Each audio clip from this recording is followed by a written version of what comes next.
Namaste, welcome. This is Kushalmehra from the Cārvāka podcast, and today we are talking about the tragedy and the murder, the gruesome murder of Nancy Grewal. So, for those who don't know, Nancy Grewal was originally from Calgary, and she had moved to Windsor, Ontario. I don't know the exact moment when she had moved, but she was here in Windsor for a while, and she used to make most of her content used to be on, I think, TikTok, while she had a presence on YouTube too. And then, unfortunately, we read the news of her being brutally stabbed, I think, near her house. And she was stabbed 18 times. Now, this today's discussion that we're going to have, obviously, I have Sanjay, Lazar, Darshan, Maharaja, and Anirudh Bhattacharya, all three of them with me. First of all, thank you very much, gentlemen, for joining. Thank you. Thank you. Yeah, Uh, thanks for having us on. and first, like, it's such a tragic thing. When I first read the news, mera to dimag hi kaam nahi kar raha tha. I was like, what the hell has happened? But before I let you guys in, I want to play a few things so that, see, I always work with the assumption that people don't know about what has happened, and it's always better to educate people so that they know what has happened. Now, the first video that I came across, and full disclosure, I, other than seeing a few clips of Nancy here and there, I actually did not know a lot about Nancy Grewal. uh, and I think I kind of feel ashamed of that, because somewhere down the line I feel maybe I could have helped her, or maybe I could have done a few things to avoid this tragedy, and I actually probably will live with that guilt for the rest of my life. But she made this clip where she says she has a threat, and I think it's very important for us to play that, so that we put those things on the record. And you guys will have to bear with me today, because we have to put these things on the record, so that anytime somewhere in the history somebody picks this up and watches this in the future, they know that this girl was constantly talking about it. So she made this clip, and let's just play it. Same happened in the Canada. I'm a Canadian citizen, but I don't feel safe in this country right now because the Saturday morning, 5:30 a.m., it's 8th of November. The one white Canadian guy came to my home and he hold a big red color gas gallon full in the gas, and the man spread the gas everywhere on my wooden duck in front of my door, and then after they fire it. So I believe the God saved me, God saved my life. Nothing happened to me, nothing happened to my house. So everything is going good, and I just called the cops. And I know who is this person. His person is belong to Khalistan, and he always sit in the County Road 42 Gurdwara. He always doing this kind of the illegal activities on the people's house. If you raise your voice, the he tried to me scared. I feel scared. He tried to me give me a warning. Shut your mouth. Don't raise your voice about this topic. So Windsor police know that this man doing this kind of the illegal activities. Just 2 years ago, he tried to shoot in the one Punjabi man, the doctor, on his house, and his youngest brothers have a gas station on the Wyandotte, Paul Autos. So the someone shoot over there on the gas station. You can check on the Google, on the social media, and the Windsor police know that, but the police always said to me, we have no proof. But police have so many complaints against this person. He doing these things because he never came in front of the people. He always hire the druggie or criminal people and pay the money. So this man, all family doing illegal activities in Canada. This man already charged in a drug case. His son charges illegal weapons. His son always keep the illegal weapons in the car. He tried to throw the weapons in the river, then police catch. So I know the loss of white Canadian people, they don't know what mean by the Khalistan. I'm also belonging to same religion, Sikh. The long beard and turban on the head. I'm blowing in this family jet sick. They guys same sick, but we don't want a Khalistan. They guys want to divide the India, make a different country. That's why the country name called Khalistan. So they're all Khalistani people. I'm not saying all, like 65% Khalistani doing a drug business, and they always kept illegal weapons in the home, in the car. So she had made this video. Obviously, later on, I'll stop at this clip first. Now, I saw the video of her porch burning too. By the way, that was kind of chilling. Like, just to see a person just coming to her place, and she's talking about this gentleman. She's talking about Avtar Singh Kunar. This is where she's talking about the gentleman she's talking about. I'm going to share a few more things about Kunar. It's very important that people know. And Kunar is tied to the Windsor Gurdwara. Here is Avtar Singh Kunar. And you can see all the photos. That's Shabeg Singh, Pindrawale, and all the others. And I mean, I don't go to the Windsor Gurdwara, for the record. I find that place personally toxic. Just gonna share a few more photos. Again, this is here, notable contributor to the third Windsor Kabaddi tournament in 2025. This is Avtar Singh Kunar. It's just crazy. I mean, I can't believe that, and he was part of the Air India investigation too. Yes, And here it is, a direct quote from the Windsor investigation. On June 11th, 1985, the RCMP Windsor detachment executed search warrants on the homes of Avtar Singh Kunar and Surjit Singh Agimal. The police were looking for weapons allegedly imported from the US. Kunar was known to have traveled to New Orleans in early May, but there was no further evidence to link him to the New Orleans plot. After searches, the RCMP launched an interview program involving Windsor NCIS, and they were aided by CSIS Coghlan. I just want to share all this so that people know, so please bear with me. Kunar has obviously traveled to Pakistan. Again, there are images of that. Here it is, 1990s in Pakistan with Lakhbir Singh Rode. Notice the pictures here. This is Kunar. In 1995 in Lahore with Lakhbir Singh Rode again. This is Kunar again. Doesn't end there. And, obviously, Kunar has been involved allegedly in multiple activities. So this is, from 2010, nripress.com. And there was a battle. Basically, it's an internal tussle in the Windsor Gurdwara where it ends up in court. And this is a direct quote from that. Justice Quinn set aside the forcible seizure of Sikh temple by Sukhdev Singh Kunar, Avtar Singh Kunar, and his supporters since August 22nd, 2010, without any color of right or without any lawful excuse. This ruling by Justice Quinn came on August 31st, 2010, on the first return of the motion of application commenced by the Executive Committee last week in Superior Court of Justice. Harjinder Singh Kandola remarked, quote, Gurdwara is a place of worship. All are welcome who abide by the Constitution of the Society and the Sikh Code of Conduct. Allegations of preventing people to come to the Gurdwara is absolutely ridiculous and baseless. So I'm just sharing, this man has a colorful history. And now let's talk about the first bit. And Anirudh, let me come to you first. Yeah, sure. Because, so you spoke about something where the CBC interviewed Nancy too. And this is like, I think, a week or 10 days before the unfortunate murder of February Nancy 25th.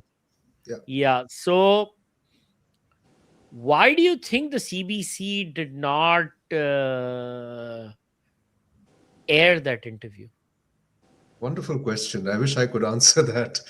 The CBC ought to answer that simply because if they had actually aired that interview at that time, Fine, takes a couple of days. You're waiting for an official response from the police, potentially. So let's say 27th, 28th, the CBC interview still comes out before Nancy Grewal is murdered. You think an interview on CBC in which a young woman is saying she has 40 death threats is not going to put pressure on the police to protect her? That's exactly my point. This was an avoidable death. And I still do not know why CBC did not air that interview. I mean, we all have our suspicions. And again, that's why I wanted to highlight that particular issue. On the other hand, I mean, as I said, I looked all over the CBC site. I couldn't find any trace of that interview having been played out earlier, or even an article of that sort. If it had actually come out, I don't know. I couldn't find it. The police should have acted. She should have been given protection. I can't think of anyone with 40 death threats not having protection. I mean, they give duty to warn notices to Khalistanis, they're handed out like candy. Yeah, and I want to play that clip now, the CBC clip. So this is the clip. This is CBC's report. Well, an Ontario woman who told CBC News that she feared for her life just a few days ago has been found dead after being stabbed. She had posted strong political opinions on social media and feared that those views could make her a target. CBC's Jamie Strachan explains. Okay. When Nancy Grewal spoke exclusively to CBC News just over a week ago in her Windsor, Ontario home, she feared for her life. They make the videos on me and they said, we kill Nancy soon. Nancy's game over. 9 days later, Grewal was killed. The 45-year-old moved to Canada in 2018 and worked as a personal support worker. She was stabbed outside a client's home. Grewal was outspoken and active on social media with thousands of followers, vocal in her opposition to the Khalistan movement, which seeks to establish a homeland for Sikhs in South Asia. She told us her views led to dozens of threats. I know sometimes I feel scared when they said, we kill you. Then I said, okay, you can kill me anytime. So you have gotten like death threats? Too much. 40 death threats. The Windsor police work on this. She showed us her porch and said it was torched in an arson months before. She called it part of a pattern of intimidation and threats. The two guys come in the morning. One sit inside the car and one is over there. And he have a big red gallon in the hand and he spread the gas on my front deck because it's a wooden. And then after the guys burn it and they run. Her death is being felt by her family in India. Her sister telling CBC News, I am missing her very badly. We used to talk every hour on video call. She was like my mother. I can never think of my life without her. Investigators say this was not a random act of violence, that Grewal's murder is being investigated as an intentional act against her. No arrests have been made. Jamie Strachan, CBC News.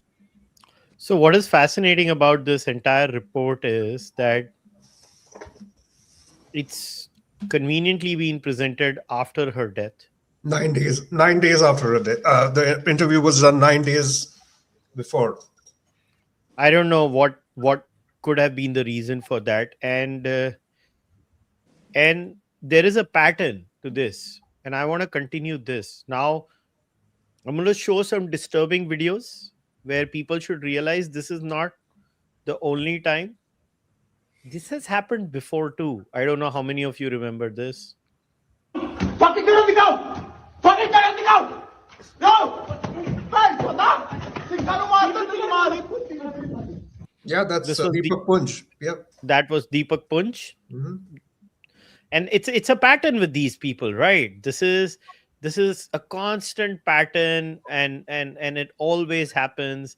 Then obviously there was the other case. I think it was last year or the year before that. This was Rishi Nagar. I don't know if you guys remember. Yeah, Red FM. Calgary. Yep. Calgary. Rishi was just walking in the parking lot, and these guys come. They say hi, and then they just walk with Rishi ji, and they're just walking and walking and walking, and then they start attacking him. at this very moment. And he got saved because somebody else came in the parking lot and that person saved him. Rishi got brutally injured on the right eye, and they just kept, look, this good person comes out, and that's when these guys had to go away. It's only because this person came here. It's only because this person came here. Otherwise, God knows what could have happened. And the list is endless. There's not one case. I mean, if somebody was to ask me, it starts way behind it. It's been going on forever. Whether it's Balraj Deol in 1985, Ujjal Dosanjh in 1985. Oh, you forget Tara Singh here. Tara Singh here was brutally murdered, and many others. There was another case in 2009. Then there was one in 1984 too. I mean, I'm not good with names, but the list is endless, and every time we see a very similar pattern, and I don't know, like I don't know why the Canadians, like, they keep talking about foreign interference, this, that, blah, blah, blah. I mean, I don't understand what freaking foreign interference is when Canadians, and their politicians actively talk about breaking India. And, so let's do the whole name. So it was Gurcharan Rampuri, 1984, Ujjal Dosanjh, 1985, Balraj Dil, 1985. Tara Singh here was murdered, unfortunately, 1998. He was attacked before and then murdered later on. Jagdish Grewal was held at gunpoint 2009. Jyoti Singh Man 2021. I showed you Deepak Punj 2022. Sameer Kaushal, a friend of mine, again 2023. Rishi Nagar, I showed you 2024. And now Nancy Grewal was brutally murdered in 2026. Now, Darshan Bhai, as a Canadian, why are there two standards in Canada? One for the Khalistanis, one for the people who oppose them. Like, the Khalistanis get supreme media coverage that is never ending. How they are the biggest victims on planet Earth.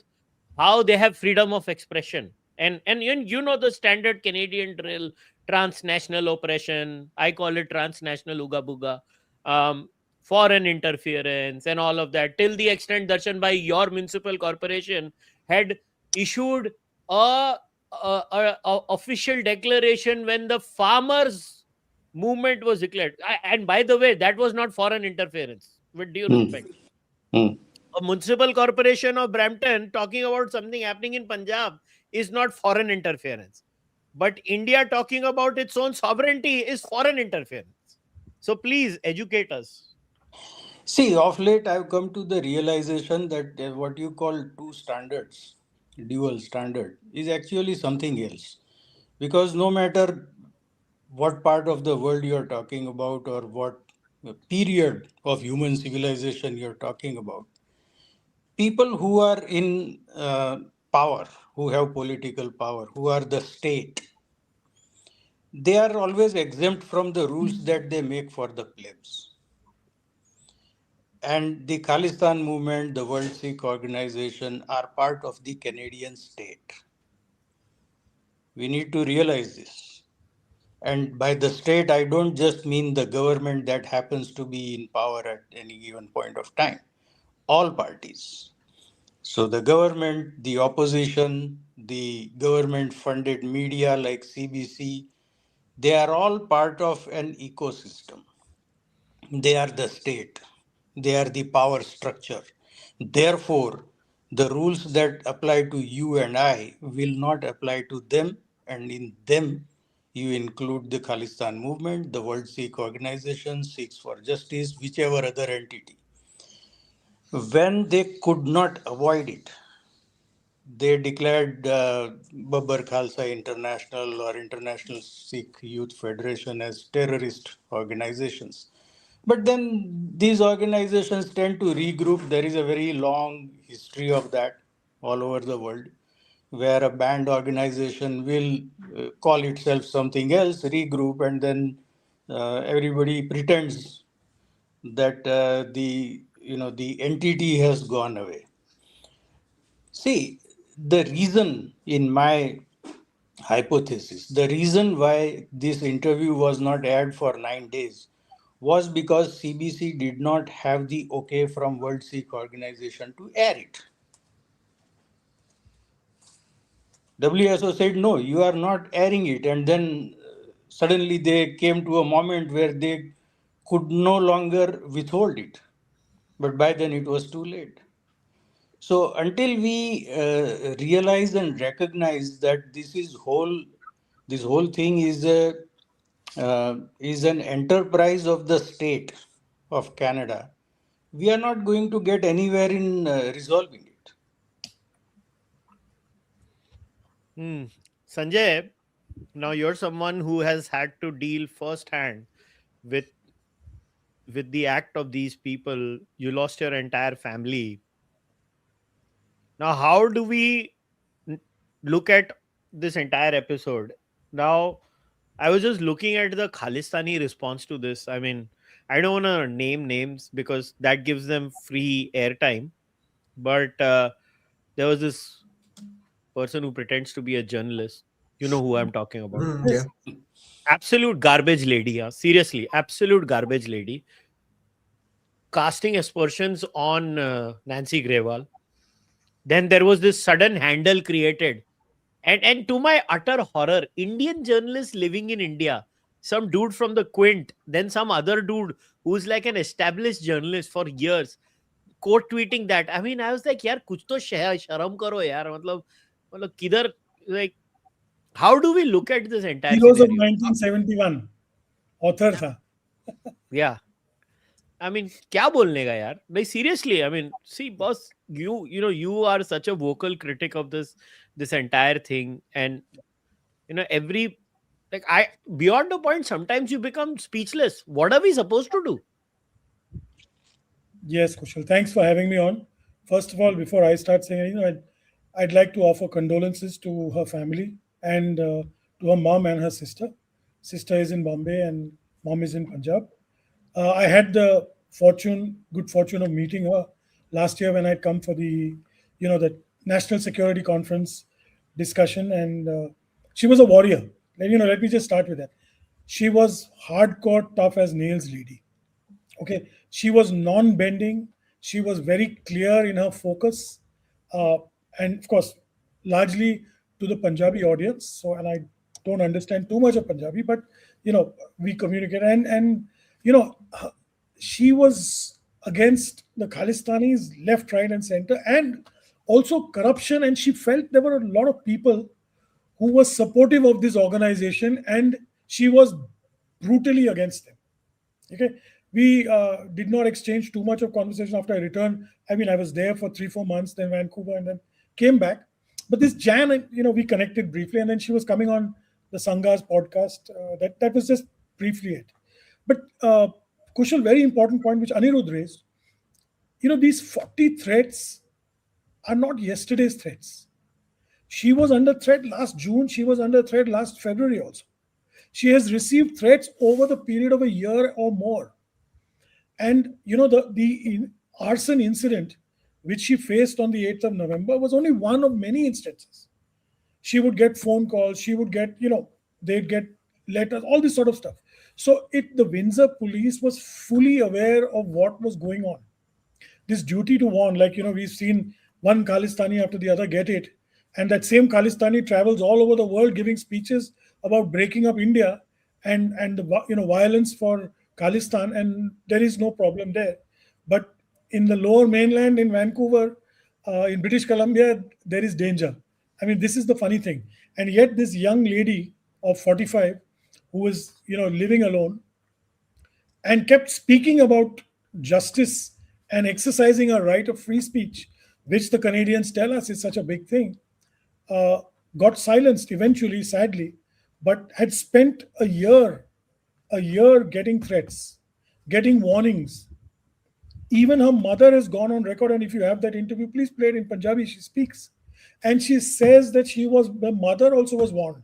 All she has to do is say she's sorry to me and follow what I'm telling her, and everything will be okay. And this was 2 months before she died. For God's sake, I mean, and yet nobody, the whole establishment can say, where is the CSIS that runs to write bloody reports when their prime minister is meeting our prime minister for a trade deal, and then they suddenly leak reports through X, Y, and Z, Globe and Mail, Post, Falana, Dimka. So this is all, part of the deep state that is supporting this Khalistani movement to help try and balkanize India. You and I both know it's never going to happen. Even in a year full of Sundays, it's not going to happen. But these are tricks, and you're right, Kushal, you're right, that them talking about things in our country and breaking our country is not foreign interference, but India trying to talk about protecting its integrity and sovereignty is foreign interference. You have people killing other people in your land when they're talking against Khalistan. So one freedom of speech trumps another freedom of speech. And Darshanji is right. Maybe CBC never got permission from the WSO or the Khalistan Tiger Force or the Babbar Khalsa to release this. And maybe now they're just forced into a corner. And I'm telling you, you will find a lot more. I mean, just go through her videos, go through a YouTube channel, go through her Instagram. And you don't have to go through anybody else. Look at Kunar, he's also on Instagram. Just check out their posts and you'll see what's happening there. And unfortunately, we are all looking at it now in hindsight and saying, oh God, we could have. But why weren't the authorities doing anything? I remember 41 years ago, the same jokers in CSIS, the same jokers in RCMP watched. They were surveilling Parmar. They were looking at everything they did. They followed them in the forest in Duncan, saw them test fire a bomb. They had wiretaps, which they conveniently deleted. I mean, I can tell you at every stage, whether it is Ujwalji, whether it's, all of them in the last 40, 45 years, you have seen is a pattern emerging. And maybe, just maybe, these CSIS guys or the RCMP guys believe that by creating this force against the Indian state, you will weaken the Indian diaspora that exists in Canada. Forget about India. India will not balkanize. But at least you're dividing, because imagine if they were united in Canada, they would probably control the country. The Khalistanis are doing that. The WSO is doing that currently with their long game, the Islamist style game of occupying all the political positions, number 2, number 3, all the educational positions, all the judicial positions. Look around, Kushal, you're in Canada, and they have wormed their way into the existing system. So in 5-10 years time, you won't see anybody else. Imagine if all Indians or all people of Indian descent in Canada, let me rephrase that correctly, Canadians of Indian descent were united, they would probably have taken over the entire country, and possibly this is one of those Canadian deep state arguments to stop all this. So I cannot imagine for the love of me how a state-controlled broadcaster or a state-run and owned broadcaster like the CBC did not rush to the cops first and say, listen, this woman has got 40 threats. We've seen the footage. Why are you not protecting her? Number one. Number two, what was CSIS doing? What is the Canadian Intelligence Service? This Mr. Kunar has been investigated over the last 40 years. For the Air India bombing also, yes, you're right, by the FBI, no less. There was an FBI sting at that time in the New Orleans operation, Kushal, and it's recorded, and there is an FBI mole who was part of that. And so they're fully aware of what went on. So this guy is no stranger. It's like saying Parmar came out of, heaven and plotted this. No, he didn't. They all knew. CSIS was monitoring them. RCMP was monitoring them. CSIS was also monitoring RCMP and the Secret Service and the FBI, who came there at that time. So, this is what beats me. This is what beats me, because the Canadian intelligence apparatus, and I know I've spoken firsthand to them, they know who the bad guys are. They know what's going on. But yet they allow a defenseless lady like this to be stabbed, and not once or twice, mind you, 18 times in her gut, God, to make sure there was no chance of survival. and they followed her, watched it, and let her go. No. But I wanna press on this issue. You've said you've spoken to these gentlemen in the CSIS and RCMP. Yeah. Let's. What do they say? What do they say? They are, first of all, Kushal, of course, I mean, I will not speak about the Nijjar issue in that. I have discussed a lot of these issues. Okay, first one-on-one, off the record talks, and they're aware. In fact, they say they were aware that Nijjar was the bad guy. I'm just telling you, this is the inside stuff. And yet, when all hell broke loose, you had RCMP guys, Johnny's running for TV interviews, and the Prime Minister of Canada, then Prime Minister, talking about this on the floor of Parliament, saying, India, agents of India, we have credible evidence that, I mean, where the hell is that bullshit gone now? I'd like to see it in court. If you could destroy this, they are fully cognizant, they are fully aware. Kushal, they also have their own people within these setups. Let's be very clear. I also know, because I talk to people who are also still investigating the Air India Kanishka 41 years later. I know about people in CSIS, okay? So it's not that they're so dumbo. They're not dumbo at all. Boss, they are smarter than you and me. And you have no idea of how pochela they are. They also know people in our network, in our setup, Indian setup. They know people in the Pakistani setup. They know people in every setup, okay? If they have let this girl die, it's because they did not want to stop it. I'm saying this brutally and honestly on your podcast. This lady should have been and could have been saved. Whether it's the Windsor police, you think the CSIS and RCMP did not know what was going on here? You think they're not all connected? They're all connected, man. They're all connected.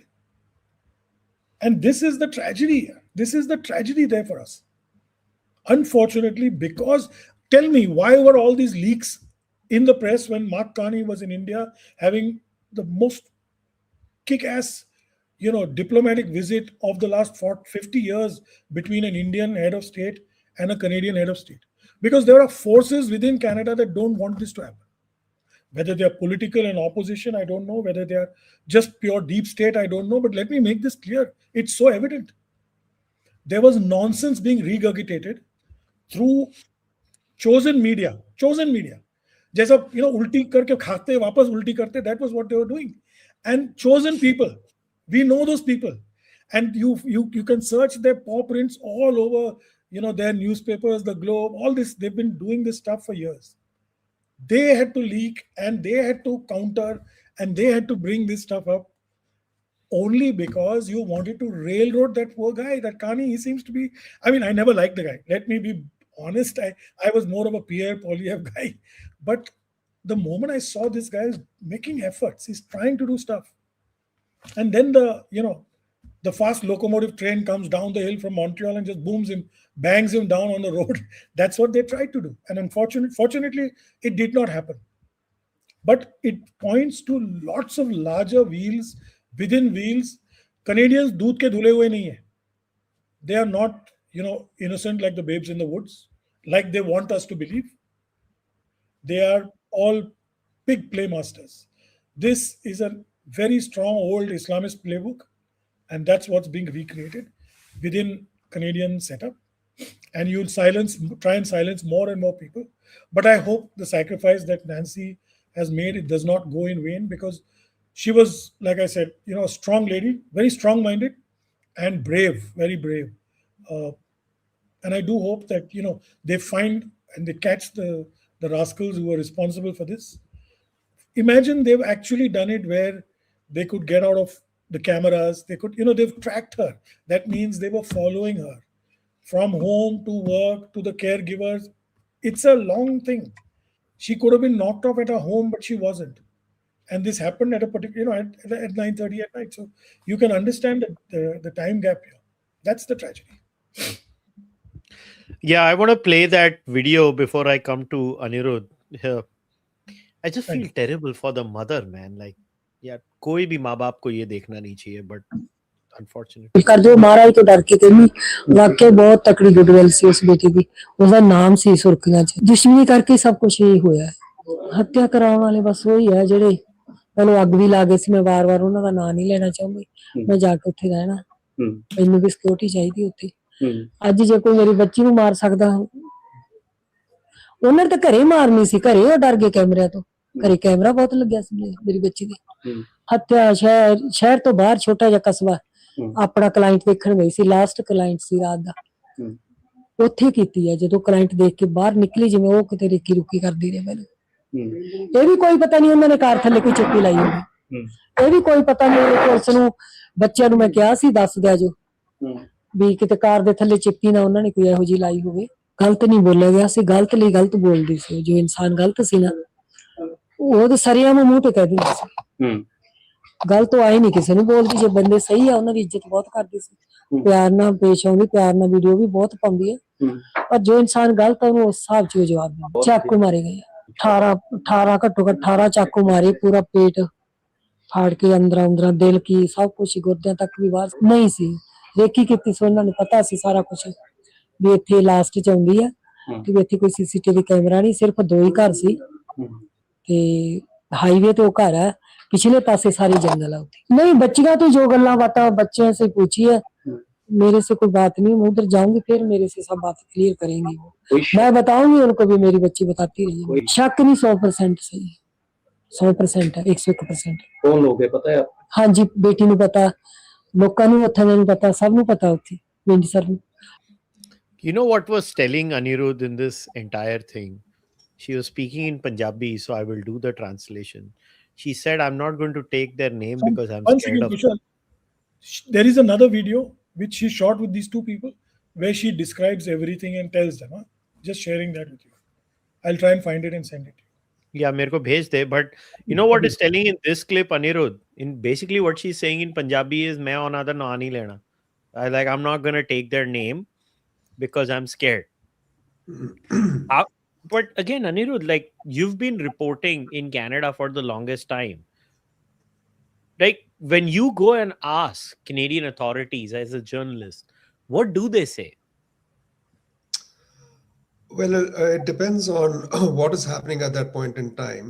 There was an inflection point, as you know, in 2023. Before that, the attitude of the Canadian authorities, the Canadian media was very different. They would actually be quite responsive to concerns about Khalistan. Maybe they wouldn't arrest anyone, but they would definitely be monitoring them. I mean, there was a Globe and Mail story, I think, in 2024, which pointed out that Deep Singh Nijjar, for instance, was on a Canadian no-fly list.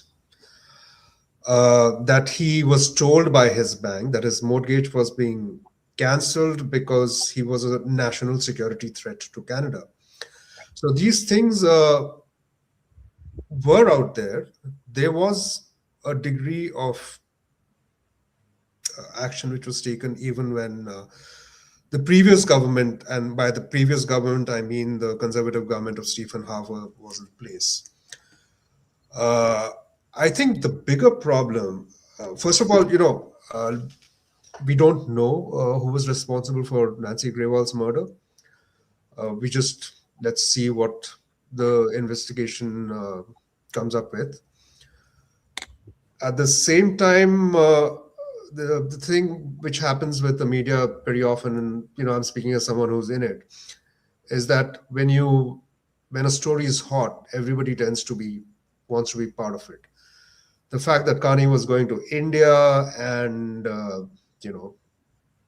these issues that Trudeau had raised was still unresolved because the case has still not started. It's still in the pre-trial stage.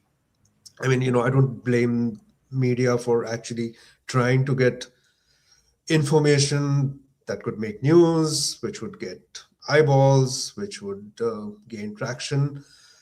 That's naturally what we would do in India. Indian media would do as well. I mean, it's like a herd mentality. It happens.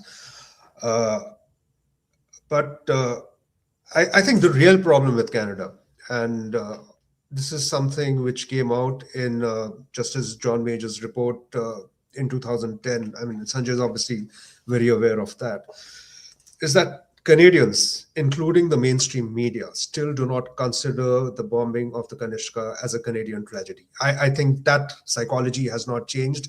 Because of that, they keep normalizing Khalistan as an activism. I mean, I was telling you about this the other day. There was this guy who was killed in Winnipeg soon after Niger was killed, Sugdul Gill. You must remember that. At that time, the Winnipeg police said that he was a known gangster and it was possible it happened because of gang rivalry. Later, there was an article in a newspaper, in a major Canadian newspaper, in which he was described as a Sikh activist. I mean, this is a guy who was described by the police as a gangster. So, that is, I know, hold your head, man. I mean, sometimes it's necessary. I mean, it's sometimes it gets truly absurd, and it has been growing in absurdity over the last 18 months. And, we all have been looking at that. So all we can do is keep pushing back, pointing out, reminding people, this is the movement which was responsible for the worst incident of terror in Canadian history. This is not activism. This is terror. Boss, and I'm going to speak in English again, but Hindi में बोलना पड़ेगा. ये साला अपने को गोदी बोलते हैं. अपनी मीडिया को गोदी मीडिया बोलते हैं. ये साले टटपूंजी है. सीरियसली, अभी मैं यही बोलेगा और कुछ बोल नहीं सकता है. और ये दिल से हिंदी में ही निकलेगा, वो भी बम्बई वाली हिंदी में. अबे साला, तुम लोग हमारी मीडिया को गोदी बोलते हो. साला तुम लोग गोदी मीडिया ऑन स्टेरॉइड्स हो यार. Completely. These guys are Godi media on steroids. These guys have no shame or what? हरामी मीडिया है, I'm telling you. अरे नहीं यार, क्या मतलब, देख तू तो जानता है मेरी तो लैंग्वेज बहुत कलरफुल है. हाँ, वो तो you're being much more polite than you usually are. I'm surprised. I'm being very, अरे तेरे जैसा respectable आदमी है इस पॉडकास्ट में, इसके लिए today I'm being very restrained. But boss, I just want to start MCBC now. Like, what are these people? Yeah, like, I can't understand how somebody like Sanjay uses such polite language in such circumstances. Seriously. Given what he's gone through. I mean, he's lost his family, and he is seeing history repeat itself. I mean, it's I mean, as I said, absurd. Yeah, who would relate to Nancy's mother more than Sanjay? Yaar? Who would relate to Nancy's mother more than Sanjay? Yeah, I don't know. Like, absolutely. It's frustrating, man. It's frustrating. And these guys have the nerve. How dare? और वो यार वो Sam Cooper उधर बैठ के प्रवचन देता है यार. I mean, what the hell? Sam Cooper प्रवचन दे रहा है. वो समझा नहीं है. He is not understood the issue. एक घंटा समझा नहीं है यार. उसको सीसीस लीक करती है. घंटा समझा नहीं है यार. अपन कल पैदा हुए. वो भी डीप स्टेट का हिस्सा हो गया ना. That's exactly what I was saying 10 minutes ago. And Anirudh is right. Boss, that Greg Mercer article that you kept on talking Greg about. Mercer is a hijra. छोड़ उसका. Mercer and that Hager, article was coming out. I knew 10 days ago that article was coming out. And I was just laughing. I was like, come se kam be original in your shit, yaar. You guys are so pathetic in your... the Canadian media is so predictable. Like, every time something happens, Stuart Bell एक article लिखेगा, फिर वो Mopathy वो एक article लिखेगा, फिर एक Greg Mercer एक article लिखेगा, फिर किधर से, और ऐसा है ना, वो Canadian expression देंगे ऐसे, हम तुम्हारी कड़ी निंदा करते हैं. I mean, it's so stupid, man. It's so predictable. I was like, come se kam, with our Indian Godi media, there is dance, music, there is some dhad dhud, kuch to entertainment milta hai, boss. Like, kya? These guys are so shameless. But you sent me that video, so I'll play the mother's. Very मारी हुई है, दुश्मनों ने मारती, बहुत बुरी तरह मारी है. इतनी बुरी तरह मारी मैं ਤੁਹਾਨੂੰ ਦੱਸ ਨਹੀਂ ਸਕਦੀ. ਹਸਪਤਾਲ ਵੀ ਨਹੀਂ ਪਹੁੰਚੀ, ਉੱਥੇ ਸਾਹ ਤਿਆਗਤੇ ਉਹਨੇ. ਤੇ ਸਾਡਾ ਤਾਂ ਸਾਰਾ ਕੁਝ ਸੁੱਜੜ ਗਿਆ. ਬਸ ਉਹਦੇ ਦੁਸ਼ਮਣ ਬੈਠੇ ਗੁਰਦੁਆਰੇ 'ਚ. ਅਵਤਾਰ ਸਿੰਘ ਕੂਨਰ ਹੈ, ਜਸਵੀਰ ਸਿੰਘ ਰੋਡੇ ਦਾ ਕੁੜਮਾ. ਉਹ ਵੈਰ ਰੱਖਦਾ ਸੀ ਮੇਰੀ ਬੇਟੀ ਨਾਲ ਵੀ, ਹਰੇਕ ਚੀਜ਼ ਤੇ ਮੈਥੋਂ ਮਾਫੀ ਮੰਗਿਆ ਕਰੇ, ਜੋ ਮੈਂ ਕਹਿੰਦਾ ਉਹ ਕਰਿਆ ਕਰੇ. Darshan bhai, Darshan bhai, tell me, there is a famous adage, and I want to come to you for this, कि कुछ शहर भी लोग के जालिम के लोग भी जालिम थे, कुछ हमें भी मरने का शौक था. I think we have to address the biggest elephant in the room. Like, what the hell is our community also doing? क्या कर रही है हमारी community?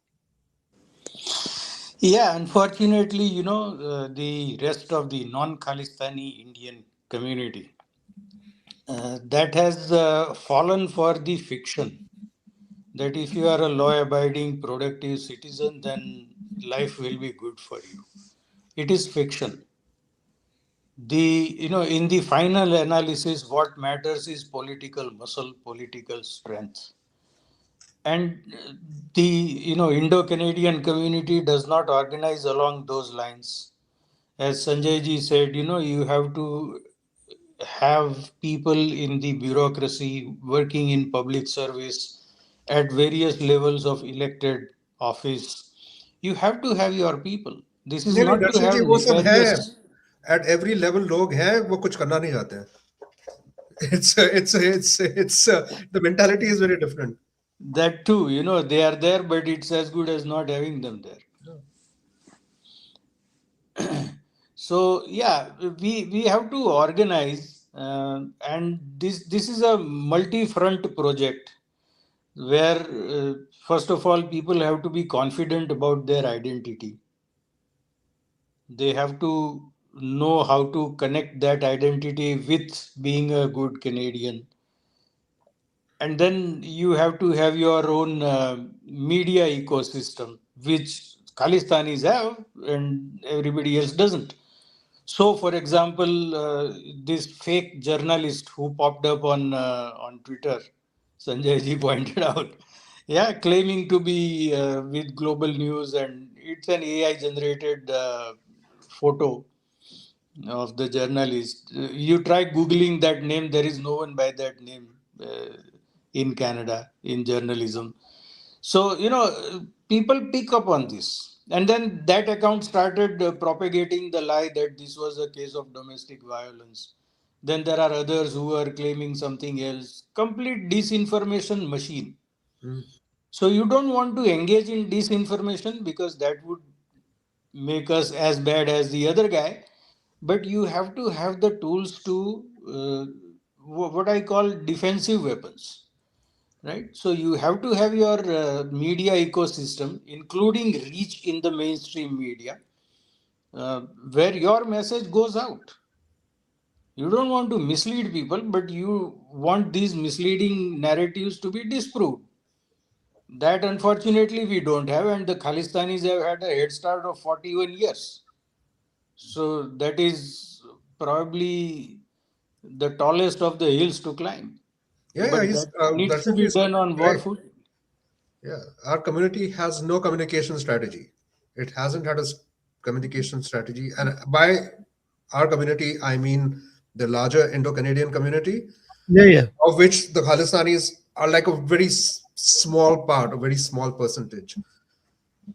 Yeah, you see, even There is no unity. There's absolutely no unity. yeah, see, we know that Khalistanis are a fringe even within the Sikh community, and Absolutely. in the Indo-Canadian community, they are even a smaller percentage. But every Nagar Kirtan, they are able to hijack. So people within the Sikh community have to find ways of preventing that from happening. I was recently talking to a Sikh journalist. He wanted to interview me for something. And typically, what happens is when there are these sensitive issues relating to India and maybe even trade with India, Prime Minister Carney's visit to India, all the people who are normally jumping up and down issuing statements, they all go into a corner and hide. So these guys reach out to me because they know that I am not going to shy away from saying things that I think are true. So he came to Canada a few years ago, and we were just talking about this Khalistan issue, and he said that he doesn't go to Nagar Kirtan. I asked him why, and he said because it's supposed to be a religious function, and these guys have turned it into a political issue. And even calling it political is putting it mildly, because they are showing, images of assassinations and including hinted assassination of a sitting cabinet minister of Canada. So he said, I have stopped going there. Okay, that's at one level, that's a good thing, but something better would be to put an end to that kind of a ghastly display. So Sikh Canadians have to organize to do that. Meanwhile, the rest of the Indo-Canadian community has to find ways of becoming relevant. Because what is happening is now, this may have started 40-45 years ago as something that helps Canadian politicians. And by that I mean the white Canadian politicians. But now we have reached a point where the tail is wagging the dog.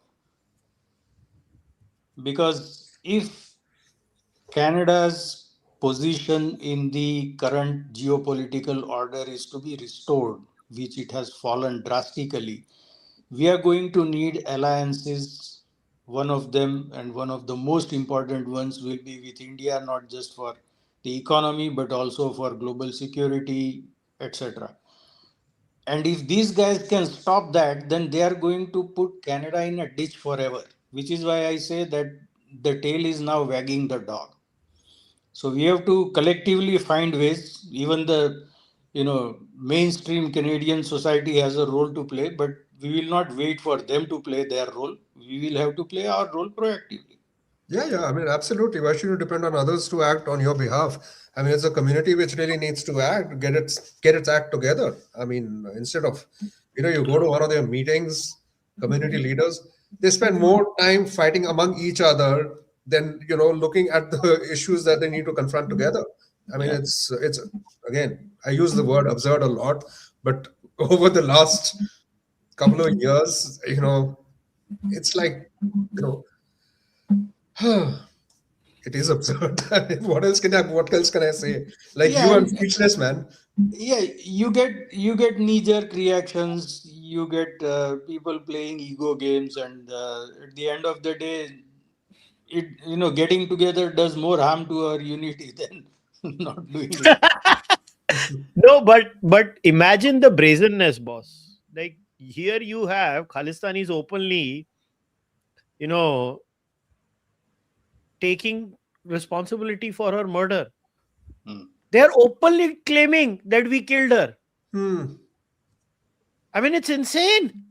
They're posting it on social media, and then that shameless lady, and then I don't know what this clip is. Like, I have not been able to verify it, but I'm still interested in sharing it. This is again in Punjabi. This man is celebrating her death. Like, what is this? ਇਹ video Harjeet Singh ਰਸੂਲਪੁਰੀ ਨੂੰ ਭੇਜ ਦਿਓ। ਉਹ Nancy Grewal ਦਾ ਬਹੁਤ ਦੁੱਖ ਹੈ ਨਾ, ਆਪਦੀ ਭੈਣ ਦਾ, ਤੇ ਤੇਰੀ ਭੈਣ ਨੂੰ ਅਸੀਂ ਮਾਰਿਆ ਦੱਲਿਆ ਕੁੱਤਿਆ। ਹਰਜੀਤ ਰਸੂਲਪੁਰੀਆ, ਤੇਰੀ ਭੈਣ ਨੂੰ ਅਸੀਂ ਮਾਰਿਆ। ਇਹ ਵੀਡੀਓ ਇਹਦੇ ਤੱਕ ਪਹੁੰਚਦੀ ਕਰ ਦਿਓ, ਦੱਲੇ ਤੱਕ। ਸਾਡੇ ਭਰਾਵਾਂ ਨੇ ਮਾਰਿਆ ਉਹ ਸਿੱਖਾਂ ਵਿਰੁੱਧ, ਪੰਜਾਬੀਆਂ ਵਿਰੁੱਧ ਜ਼ਹਿਰ ਉਗਲਦੀ ਸੀ। ਠੀਕ ਆ, ਖਾਲਿਸਤਾਨ ਜਿੰਦਾਬਾਦ। It's just getting normalized, and people don't realize. I have a news flash for the average Sikh who is watching this. Oh, pai, all of us look the same. You are not going to be spared. The average Canadian white person is watching now. In the age of social media, they are getting fed up of everyone. You remember that audio clip, Kushalji, where one of these Khalistani guys tried to say that, I don't identify as Indian, I am a Punjabi. And those Diagolon folks were just laughing at him, saying, dude, to us, you are all the same.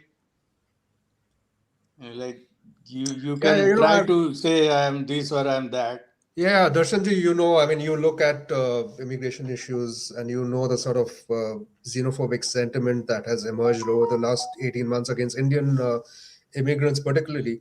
Who are the ones who are targeted the most? Because who are the most visible Indians in Canada? Yeah. It's the Sikhs. They're the ones who are targeted the most. I mean, there is a lot of virtue in unity. I mean, that is something that, Sanjay was talking about. Yeah. There's a lot of virtue in unity. And let's face the fact that, these Khalistanis, like Darshan ji said, a small fringe. And Anirudh rightly said, the Air India bombing is still not been accepted completely as a Canadian 9/11 or a Canadian tragedy. Even brown people died. Yeah, how does it matter to them? Brown people, and let me tell you, even our current Indo-Canadians are still treated as brown people. You may sit at the highest tables, you may walk in the parliament, you may do, at the end of the day, when you read the social media, you read the commentary, you're still brown people. Therefore, it's imperative that you unite.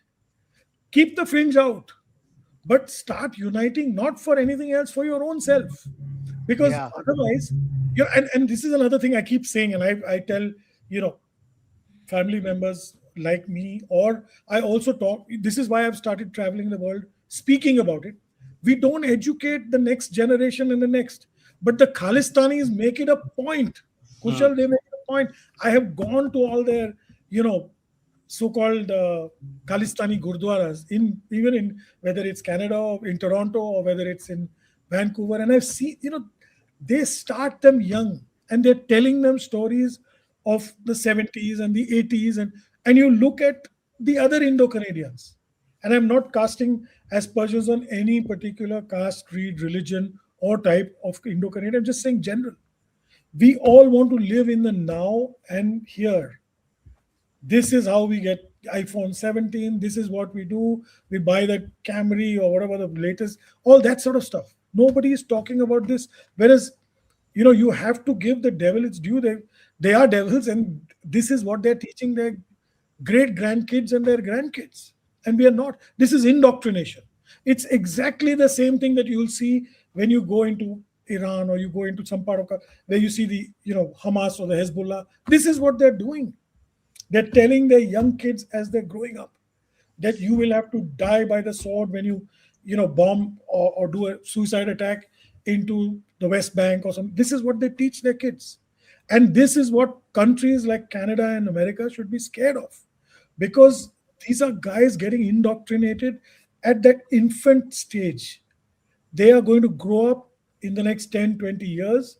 Look at the UK. You don't need any further example. Just look at the UK. Kushal kya ban gaya? Just look at it. I mean, I've been going there since I was 7, and it's so scary today.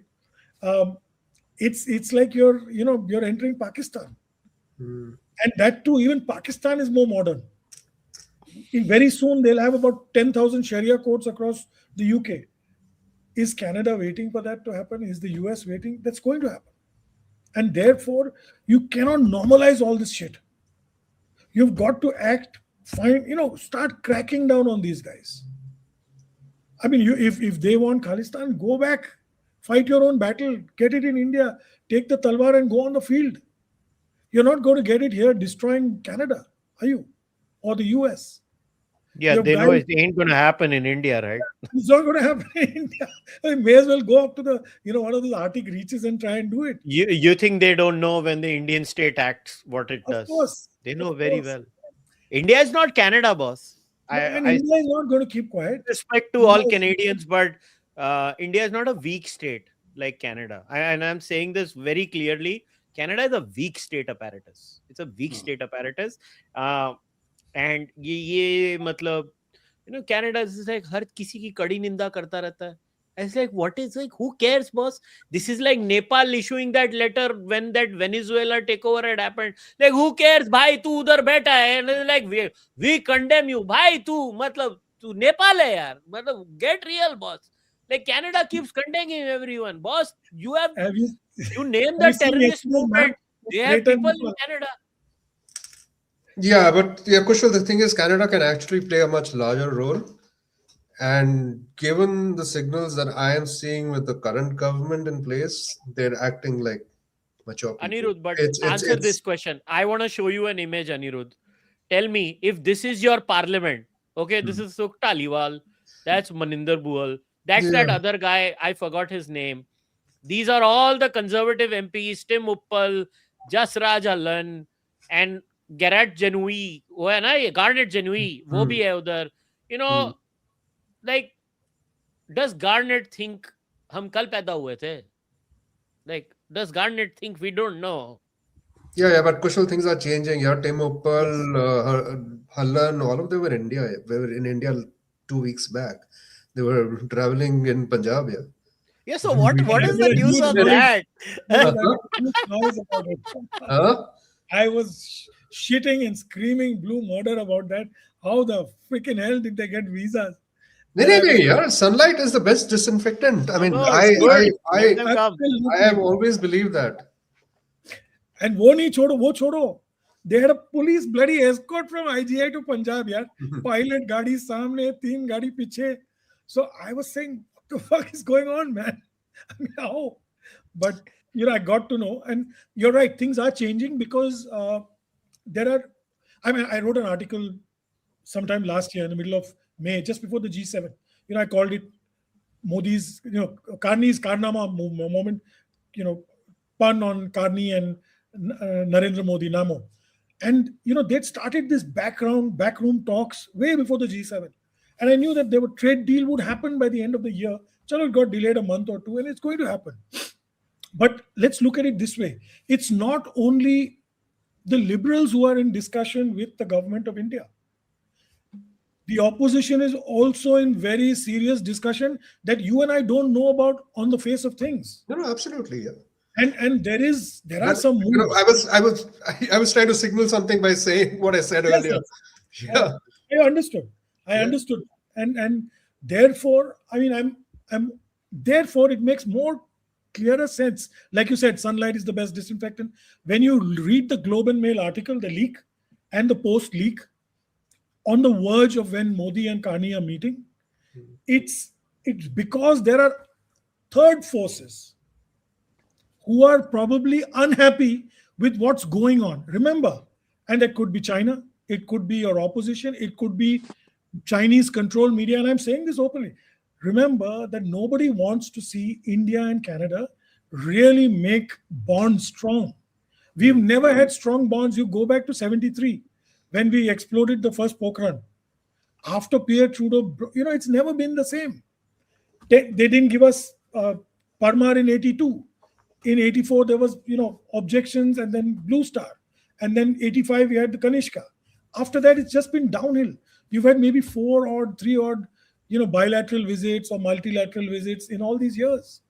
So things have to change. And if they change, it could be a balancing act, maybe in the Asian continent, maybe with influence of other countries to balance their influence in Canada. And perhaps there's a deep state working within your intelligence agencies, whether your third parties. So these are things that, Canadians must look at, Indo-Canadians must look at, because this is where the change will happen. This is where things will happen. Yeah, it'll change because of two reasons. One is, of course, if two things happen. One, of course, as Darshan ji and I have been talking about ad nauseum, the community needs to get its act together and, stop acting like it's business as usual. And secondly, if you have the CEPA, if the two economies are joined, that is going to be a game changer. The third thing, which we need to look at, is also how the demographics of Canada are evolving. It's not necessarily the same demographics we had 10 years back that these guys exploited. And that is something our side needs to exploit. Yes. Well, I think leadership needs to come from within the community. Sadly, I spent quite a bit in the last 1 year. I have lots of family in Canada, and I don't see, that grassroots Indo-Canadian, Canadian-Indian leadership, and whether it's Hindu, Sikh, Christian, Jew, anybody. I don't see that happening because they all live in fear of the unknown of this terrorist group. But, just to be a proud Indo-Canadian political leader, you don't need to be, poking the bear, so to speak. You need to be ensuring that your own community starts growing within the larger framework of the Canadian economy and the Canadian political system. And that's what I don't see happening. I see guys who come up and then feather their own nest and move on. And that's what's happened. Sanjay, if you watched, it would have been very interesting. Did you watch the press conference that happened right after the bilateral between the two prime ministers in Delhi? Who were the two people I was there at the press conference? Who were the two people at the press conference? Who were the two people who were addressing the press conference of the Canadian media and getting to the point and responding to questions, the usual questions? Who was standing up for the relationship? Anita Anand, Maninder Sidhu. Which community do they both come from? So, it's, it will take time. I can't tell everything about I'll tell you guys off the record. A lot of fun. But can I just say, well played MEA about that whole Punjab trip. Yeah. Well played MEA. I hate to praise the MEA of India. मैं उनको तबीयत से गालियां देता हूँ, and all my friends in the MEA always tell me, "ए साला तू हमेशा गाली देता रहता है हमको." And I'm like, यार तुम लोग गाली खाने के लायक ही हो, तुम लोग और कुछ के लायक नहीं हो. But this one was impressive. Well played. I also know about it. But talking of the Indo-Canadian community, I was at an event about a month ago, and just got to meet a lot of people, basically Indo-Canadian people, and they got to know that I am very active on my website. I write socio-political commentary, and I am active on Twitter as well. And their first question was, "Aren't you afraid?" Afraid of what? Like, you follow certain standards. You don't become reckless. You don't say anything without a solid, background or facts. And then your analysis has to be logical. But other than that, what is that? This is a very big point or big obstacle to overcome. The fear. That is number one. Number two, for a lot of people, coming to Canada and living in Canada means that you can have a nice job, nice house, nice car, you educate your children to the best of their academic abilities, then they have their careers, and then they get married and you have grandchildren. Political strength is nowhere on the radar. And all this achievement, my stance has always been very consistent, looking at the 1,000-year history of the Indian subcontinent, that material prosperity without military or political strength actually makes you a bigger target. It doesn't give you safety. You may think that having millions of dollars in your account makes you safe. It actually makes you more vulnerable. Yes.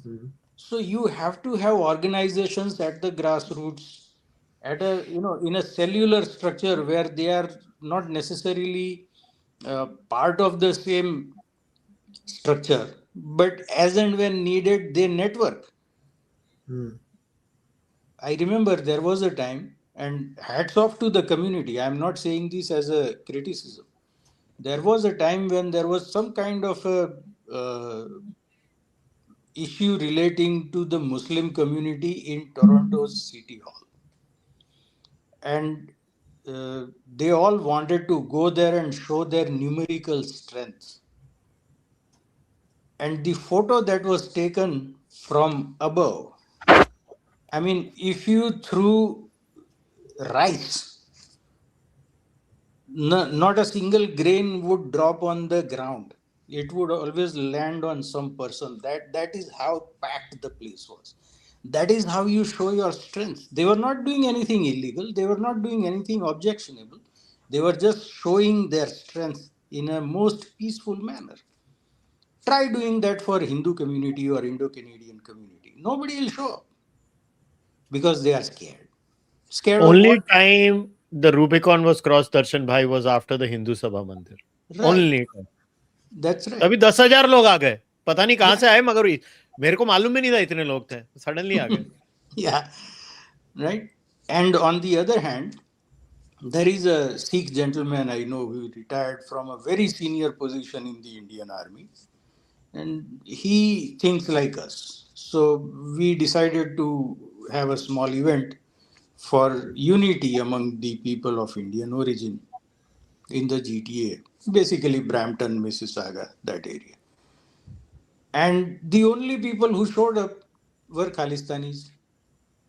And their point of unity was that we have to all agree to their narrative.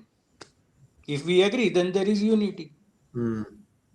So, these are the practical obstacles that I have seen, and we have to work to resolve those obstacles, overcome the obstacles or sidestep them or whatever, but basically get to where we want to get. Yeah, but on the future bit, Anirudh, you hinted to the change in the leadership's attitude. Now, I want to play 2 clips of 2 premiers, especially the first one. So I was rubbing my eyes. I was like, huh? Must ये be कब हो David गया? Evie. Yeah, I mean, for 2 Yeah. seconds, I was like, I know marijuana, recreational marijuana is legal in Canada. So I was like, क्या भाई EB मतलब सुबह सुबह मार के बैठ गया था क्या? कि मतलब नहीं, but he had a I have very to. successful trip अरे of boss, India. like listen to this clip. I was like, I भाई मेरे मित्र को क्या हो गया? Surprised to read headlines quoting a government official last week saying none of that was happening anymore? We have a serious extortion issue in British Columbia. It's probably our #1 public safety issue, and it is really agonizing for families south of the Fraser. We've had some good progress with police on this. We went from 10 shots fired at people's homes in January to just 1 in February. Our goal, obviously, is 0 and eliminating this threat. We also had charges approved for the first time, actually for the offense of extortion against 3 individuals in the province. We've seen some very significant arrests, which are welcome, but the work is certainly not done. I will say, Vashi, and I want to be clear, at this point, we do not have any information. Police may. Not part of the investigation, the information they have, but we don't have any information that the Indian government is involved in this. We have received allegations that the Bishnoi gang was involved in some of this, or it may have been individuals claiming to be associated with that gang in order to gain credibility for their threats. So here is the premier. For Indians, a premier is a chief minister. A premier of British Columbia saying they have no information that the Indian government is involved with the Bishnoi gang, and this is a very well-known claim of the Khalistanis. And then we had the same person, Vashi, talking to another premier, Scott Moe, recently. This is a 3-minute clip. And let's listen to Scott Moe. And I did want to ask you as well about the national security backdrop to all of this. I understand, obviously, that's largely the purview of the federal government, but were there discussions? I know you flew over with the Prime Minister, for example, on the way, with the Canadian contingent, the Canadian side of this. Were there discussions about how Canada would represent these concerns? Did you and the Prime Minister engage in a conversation about that? Not directly this time. We have prior. And again, this is an area where we have another discussion that is or needs to happen with India, but also needs to happen within 2 points on that. One is the federal government needs to ensure that foreign interference from whatever country is not happening in our nation and keep Canadians safe. And 2, when laws are broken, we do rely on the RCMP to enforce those laws and enforce them vigorously. And so, but we also have to remain at the table in countries where we have differences, and we need to not entirely, but largely separate some of the trade conversations to a degree from some of the other, very difficult conversations that we have. That's if we're truly serious about marketing our products and trading both ways with countries outside of the United States of America, we're going to have to in some ways adopt the Australian model, where we separate some of our discussions from the trade discussions that we have.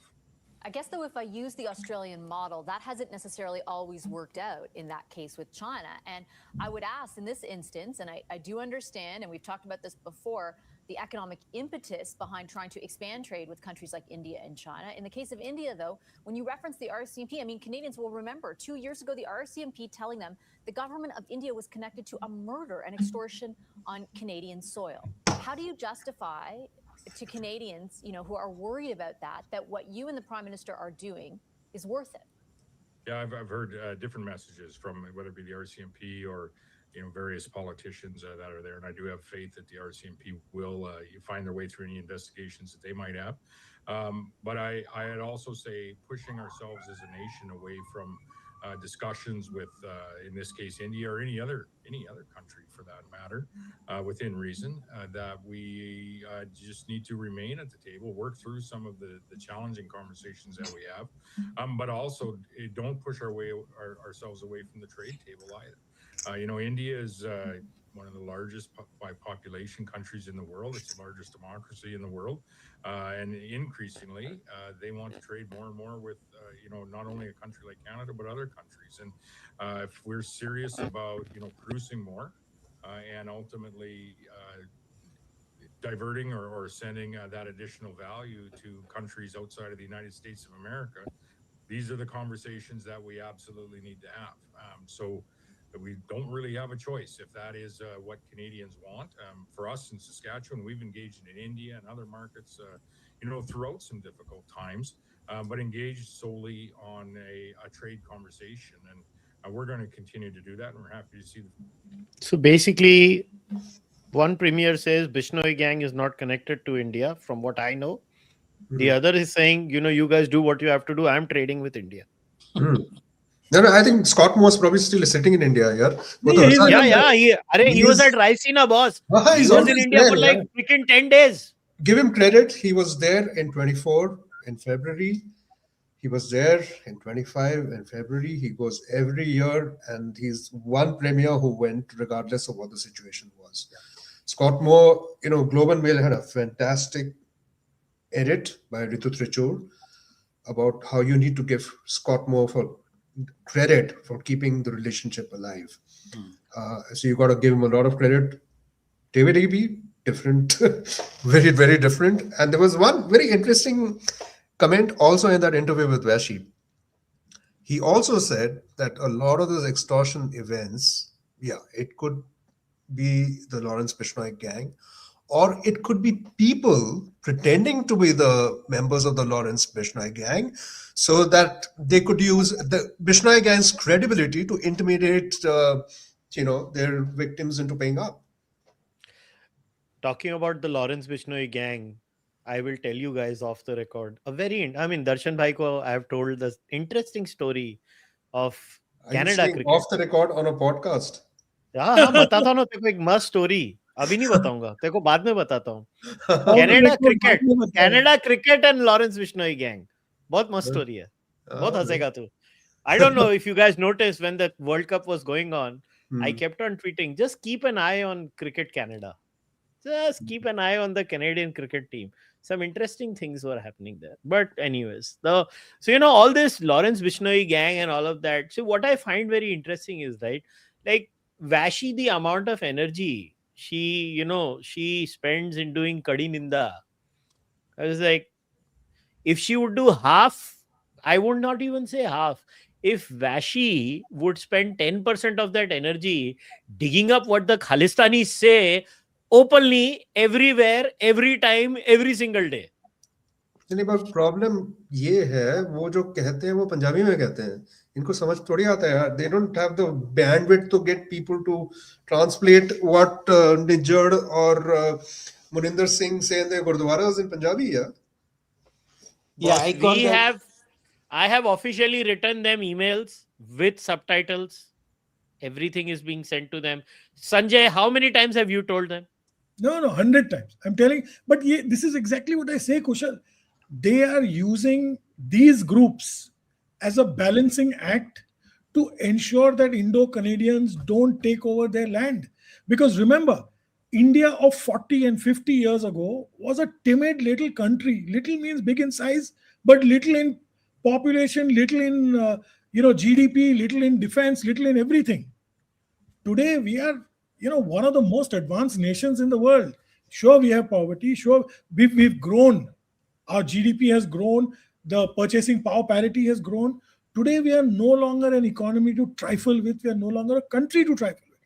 Imagine if this force of nature were to transcend on the Canadian populace as the strength of the Indo-Canadians. You would see, these guys getting blown away by a tsunami. With, when I say these guys, I mean the white Canadians. That's why their deep state is working overtime. And who else can they use to balance us? Islamists are not going to attack, us. It's the Khalistanis. That's how they are leveraging But it.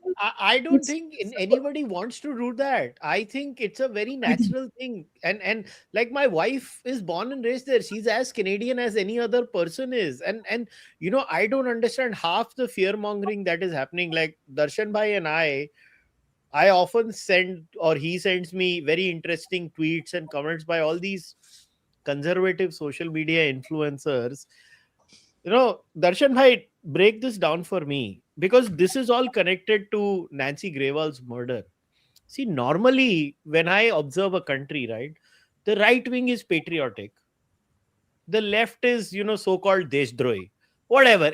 I'm just using colloquialisms, how everything is on social media. Obviously, real life is more complex, but the Canadian right wing is the most Deshdrohi right wing I've seen in my life.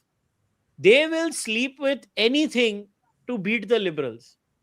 Like boss, Darshan Bhai, explain this to me. Why does the Canadian right wing want America to take them over? I see this all the time. Something very interesting has happened in the last about year or so after Mark Carney became the Prime Minister, which is that the defining characteristics that were the most visible on the left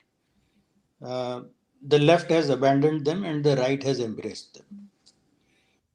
So one of those traits was hyper-tribalism. So whatever the other guy did had to be wrong, or you had to find ways of showing how it was wrong. So the left, we lost about a decade because of that. But when Mark Carney came in, the Liberal Party, for all its weaknesses, is very good at strategizing. They figured out that now they had to basically do a 180 on a lot of things, including from carbon tax to relations with India and everything else, which now they had a new face of the same government to implement. And therefore, the right became hyper tribalistic, and anything that Mark Carney does has to be criticized. So that is why, the moment you become tribalist or hyper tribalist is when you lose sight of principles. That what he's doing is good for the country, good for Canadians, and therefore we have to say, words of approval about that. No, they can't bring themselves to do that. That's why they end up being unpatriotic. But you know what the funny thing is? They are criticizing Scott Moore, conservative, for betraying them. They are criticizing Harper. Harper was in Raisina dialogue with Scott Moore. Yeah. Like he was even there. a novice, he's there every year as well. Yeah, even a novice with 2-bit connections will know that Prime Minister Harper is keenly, advising Prime Minister Carney. Like, मतलब एक 2% का आदमी को भी ये मालूम होगा जो दिल्ली में कनेक्टेड नहीं होगा. They know Prime Minister Harper is keenly advising Prime Minister Carney that when Prime Minister Carney took over, the first person he went to with matters to India was Harper. He's like, "Bhai, bata kya karne ka idhar? Matlab kya hai ye?" And then to see a guy like Pierre Poilievre, like, I don't know what is up with that guy. Like, I just don't understand. Like, this gruesome murder happened, and there are only 2 members of Parliament in the entire Canadian Parliament that can talk about it. Boss, what is happening? Like, one is obviously from Harper's former constituency, Shubhalay Majumdar, and he spoke about it. And then there was the other MP from Pickering, Brooklyn, Juanita Nathan. Also yes, about Juanita. it. Juanita is a liberal. Hey. Yeah, And she's a liberal, compliments to both of and them. Very strong words by Shuvaloy, and compliments to him as well as to Vanita Nathan. But like you pointed out, Kushal, Carney is becoming, the second coming of Harper, and unfortunately, Pierre is becoming Trudeau. And the places have changed. Carney Do we is call him Jathedar now? He's become a Jathedar. He's number 2 Jastinder.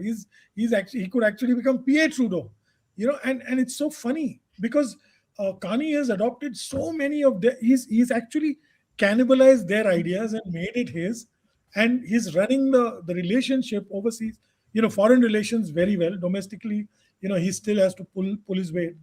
And Poilievre seems to be just falling apart at the seams. Yeah, he goes to UK, he gives a few speeches at conservative sessions and stuff like that. That's all great, but on the ground, are you winning friends? And no, you want to surrender to the US, you want to do deals. Of course, do it with the US at your time, but first strengthen your shores, and don't say no to the gift horse you're getting from India, because it could become 50 billion in the blink of an eye. This could become 100 billion in 10 years.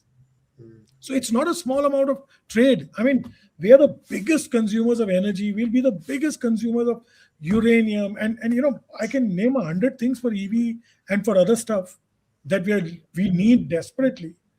And only Canada can give it to us apart from China. And that is what we are trying to balance. And that is why China also is trying to, play its part.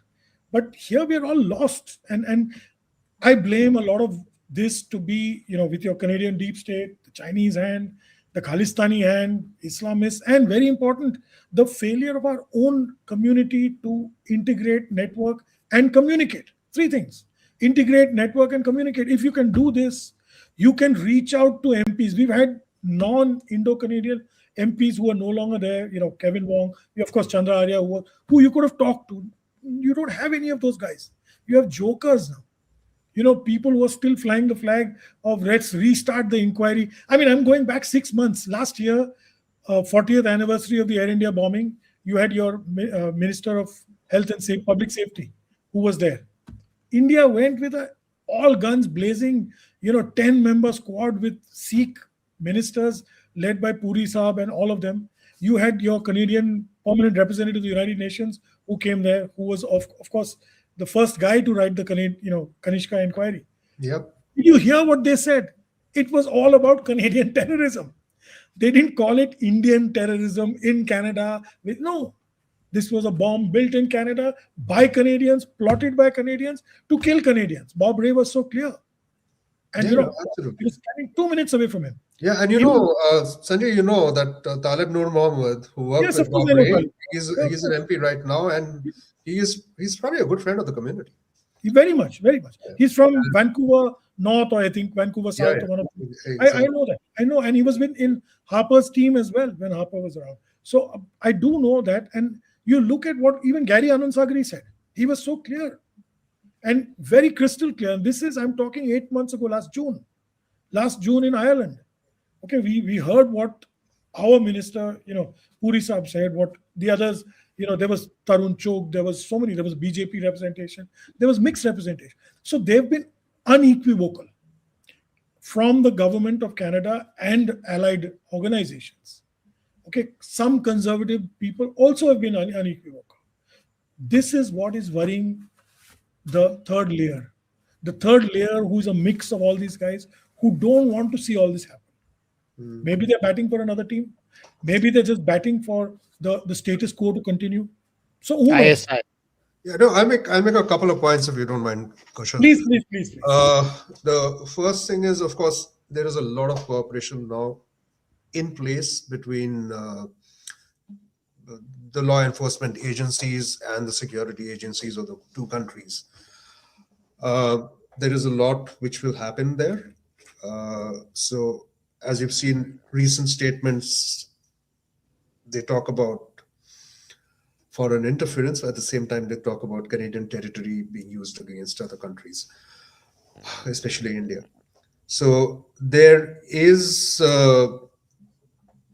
reciprocity in understanding concerns that both sides are expressing. we have to understand this.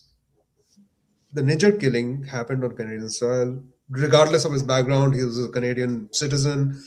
So the Canadian government has an obligation to protect its citizens. I mean, there's no two ways about it. Absolutely. Yeah. Absolutely. So, I agree. and it has to go to its logical conclusion, regardless of what happens at whatever the logical conclusion is. If there is evidence, India will cooperate. I'll tell you that right now, because these guys have spoken like adults with the Indian government. India will cooperate like they did with the US in the Pannun case. It'll happen, depending on what is the outcome of the case and Do they have something on the Indians? It's very possible. Yeah, it's very possible. I don't know. I have. It's all in camera, so we have no idea what sort of evidence is being presented. So it'll happen. We'll know about it once the case is concluded, I guess. If there is, if there is evidence, yeah, there will be cooperation. It'll definitely happen. And I totally forgot what the second thing was. So, I was going to talk about Koilevre. I'm not going to dismiss him. I think he's a very smart politician who revived the Conservative Party. I think he has good instincts, and I certainly hope that he understands that he has some bad advice. No, so I'll give Pierre a little bit of leeway. So when Shuvaloy tweeted this condemnation of the Khalistanis and Nancy Grewal's murder, I did notice Polivier's wife did retweet Shuvaloy Majumdar. I will state this on the record, and I and it's very important to give credit where it's due, and chide them where they deserve to be chided. I don't think this was noticed. So Polivier's wife did retweet Shuvaloy Majumdar's critical tweet of the Khalistanis on the Nancy Grewal murder, and I'm stating this. And for those who don't believe it, go and check yourself. Don't believe me. I don't know why Pierre chose not to speak about it, because I was very happy to see Pierre condemn the shooting of the two synagogues or the Jewish schools again. Recently, that has happened correctly. I believe Pierre did the right thing there by doing what he did. I wish he would have directly done it and not through his wife in the Nancy case, where Shuv tweeted something, and then Pierre's wife is retweeting Shuv. I don't know why. I don't understand what balancing act they are trying to achieve. Because honestly, right now Tim Uppal's only value is making trips to Punjab, and that also, it is at the mercy of the Ministry of External Affairs India. If Tim Uppal knows that his trips can be cancelled the day MEA feels, yeah, this is boring, chalo aaj kuch tufani karte hain, kind of a thing. If the MEA decides Tim Uppal can't come to India, like, I'm sorry to break it to Tim Uppal, but you're just a Canadian MP. काके तू नहीं आना India जे उन्होंने decide कर लेता थे. You're not gonna come. So I don't understand what is happening, but ठीक है. And eventually I think the Canadian establishment has to realize that if they are going to have a future, India is the fastest growing economy in the world, and you have to be realistic. And the CSIS report, I just want to point to the CSIS report. The CSIS report, even on foreign interference, categorically stated India's interest has never been beyond the Khalistanis. Yeah. India doesn't care about Canada. All India's so-called foreign interference is only looking at people who want to break India. Boss, if the Canadians think India is not going to look at people who want to break their country, boss, Canadians need to get a better weed supplier. I don't care. Maybe get some under SIPA from Manali. Yeah, boss. We have better weed then, guys. Seriously.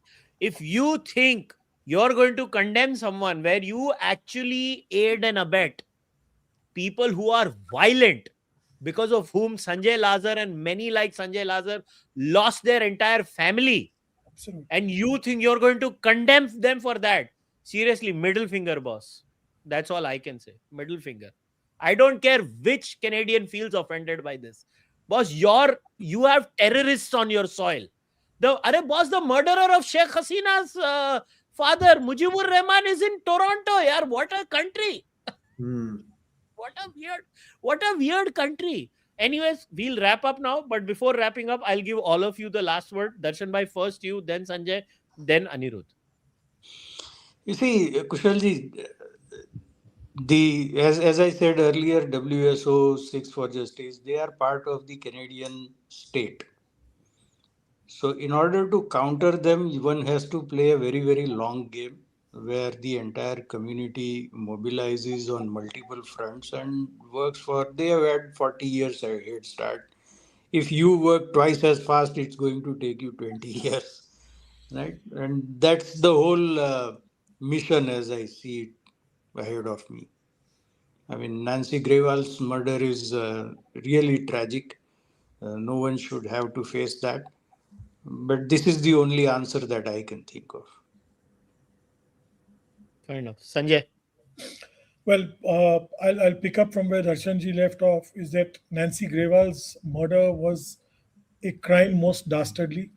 If anybody was a shaheed, I'd say it was Nancy, and I do hope she is celebrated beyond podcasts and social media. That people on the ground in Canada realize she was a voice that made a difference, maybe in a different language, but Nancy did make that difference, and the terrorist groups feared her. They feared her popularity both in India, in the UK, and in Canada. And that is why someone went and silenced her. I do hope the authorities investigate this thoroughly. It's not foreign interference. It's a Canadian who was exercising her free speech, which they're so proud of. And, let's make this a beacon for women as well as for Canadians, ordinary Canadians, to be able to speak their mind. And like Darshanji said, yes, the WSO and the Khalistani groups and Sikhs are joined at the hip with many Canadian institutions. And the Indo-Canadians will have to work 10 times as hard and 10 times faster to balance that. Because you also have to balance whether it's your third layer, whether it's your deep state, whether it's CSIS or even. I strongly believe that we are arrayed against all those forces. At one time, it was just Khalistan ISI.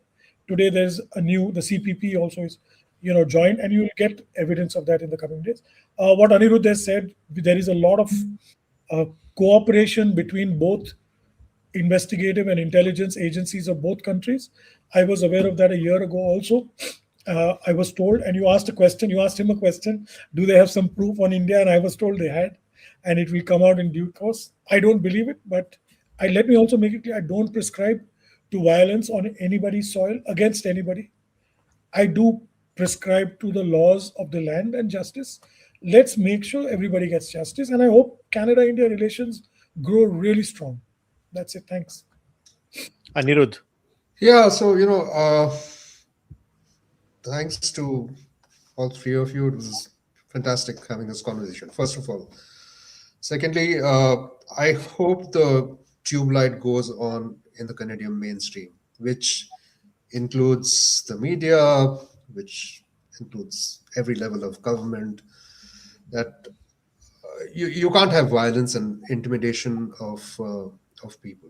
I mean, it needs to stop. Regardless of what is the outcome in the investigation into Nancy Grewal's murder, and I'm hopeful. At this point in time, I'm actually hopeful that things will change. But we really don't need more people killed for that to happen. Fair enough. I'll just say this before I wrap up. To all, this podcast is probably the highest in terms of our diaspora, in terms of viewership. And to everybody in Canada, I just have this to say. Wherever you are, especially if you are in Ontario, especially in the GTA area, write an email and a letter. Go to your MP, go to your MPP, Go to your counselor. Talk to them about this. Make them feel that you are there and you get affected by this. And do not shy away from using the words Khalistani terrorism when you communicate with them.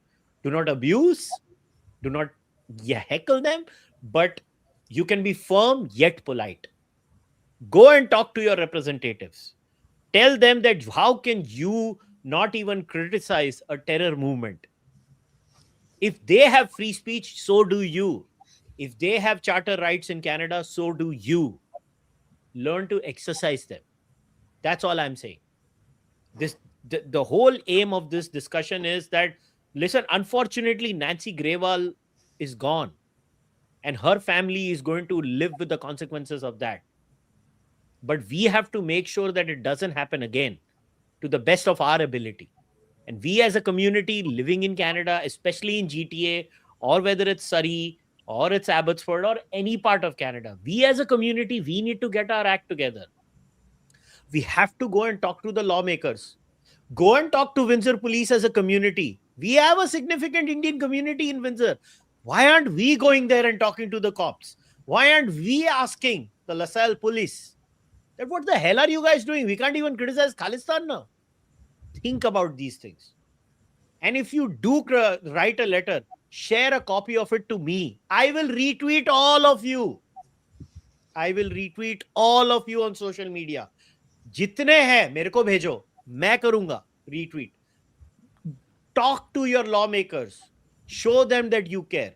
I will leave it at that. And, my heartfelt condolences to Nancy's family. I hope they get justice. I don't know what's going to happen in the future, but we should try to help them in whatever way possible. I'll leave you guys at that. Take care. Goodbye. And guys, don't leave. I have to share that cricket news with you often. No, sure.